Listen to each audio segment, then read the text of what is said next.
This is called Riddle Me This. Riddle me this. I am not a wordsmith. I do not write words into existence. I only sing them. I am not a poet. If I was, I think I know it. Like the Poland, I've run it till your bronze becomes gold. And now that we are older, I can feel us taking over. I am not a person.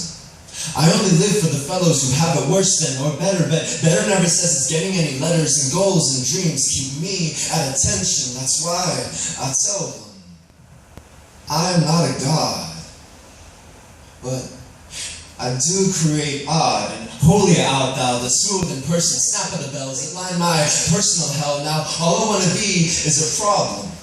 A magnificent, sinister, starving artist, how the scratcher pens make nails for arms, legs, and Jesus never wrote it down, just spoke metaphors into ramshackle towns. And Jesus, man, I know you've been around, know the stories they tell of your travels. Now we've got too many stories to go around, too many false prophets spreading words through these grounds. I am not words, but sometimes I am the sound.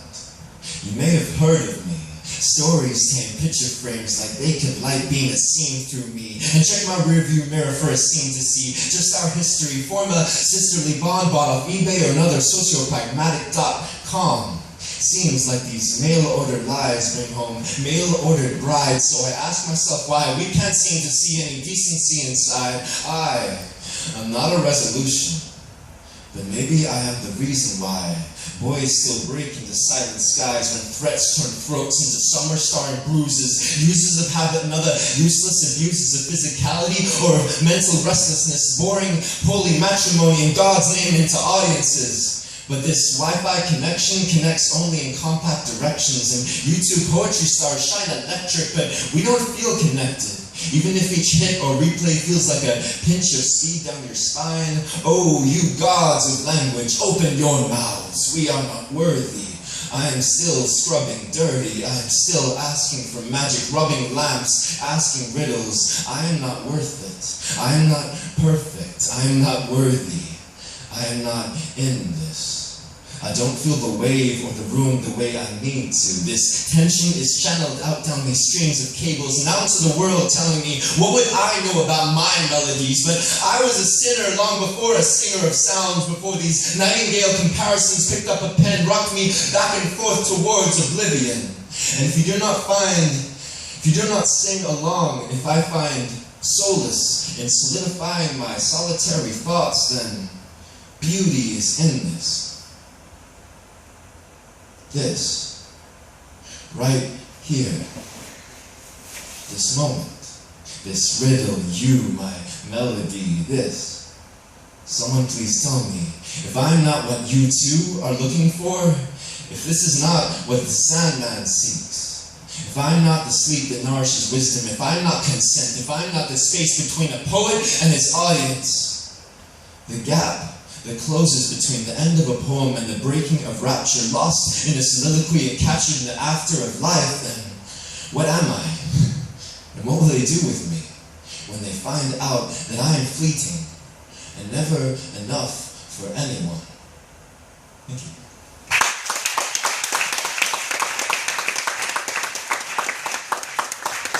So what was that about? Anyone, any guesses? Silence. Silence, very good. Yeah. But it wasn't about silence, it was more about the poet connection between an audience and a person on stage, and having that moment, and I think it's very special. This is my sister, guys. So a funny story, what happened today is, she was like, there's a song that I'm covering for a gig tomorrow, and here it is. And I was like, that's really cool, can you play it tonight? She's like, okay. So that's what's happening now. The funny thing is that I never perform outside my room with my guitar. So it was really, really weird for me to say, okay, sure. So, we'll hope it goes well. This is a first time for us, guys. You excited? I'm excited. This is also a new poem. So it's called No One Gets Left Behind. Alright, cool. How are you guys? How you guys feeling? Good? What's up? What's going on?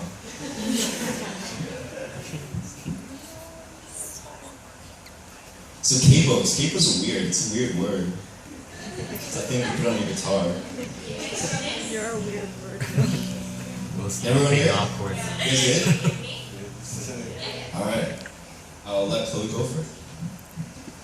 If you can't hear us at any point, raise your hand or anything. Yeah, no. There's no second case. No, we'll start again. This is a song by Colby. Kelly? I don't know how to say her last name. Colby something. Yeah. I think it's from a famous movie that just came out. Anyway, let's start.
When your friends or your family, you begin to realize that no one gets left behind.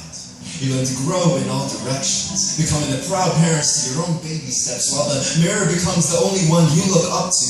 When you learn to substitute last names with the first one set to speed dial on a telephone telling you that bros go to brothers, girlfriends to sisters. The men and women in your life you can finally depend upon to paint your last name a picture, design your time well, and draw the world around you closer, forming a space, a house, a home, like the Persian carpet from your best friend, the one who took care of you every time you'd rather crawl out of the club wearing a toilet seat like a souvenir, or a statue of Oliver Wilde shouting puns at you like it could vomit modern day Tumblr quotes, the closet left open for a friend always ready with advice, the bedside table always ready to give a helping hand in the middle of the night. When your friends are your family, nobody gets left behind because they become your home.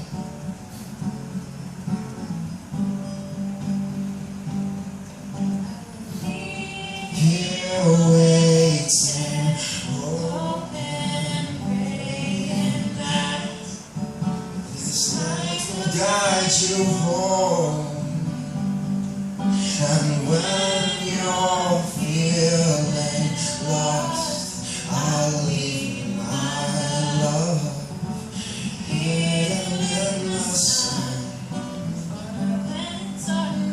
Once you learn that a home is not a house, or that a house can kill ambition, you will know that your home becomes just a place you sleep in. When you call your father's house home, you will stop your mother from crying and tell her home is only the place you learn to sleep. Well, what if you stopped sleeping long ago? Do we become ghosts in a smokescreen just waiting to be heard and seen? And being seen begin to huff and puff and become a whirlwind of fisticuffs. Does the world become your home?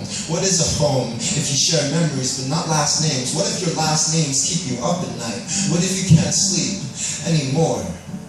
What if it's time to let go of your belongings and let loose because your friends are your family?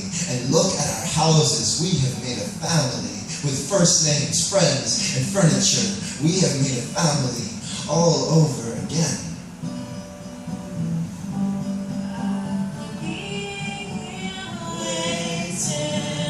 Hoping, praying that light will guide you home. When you're feeling lost, I'll leave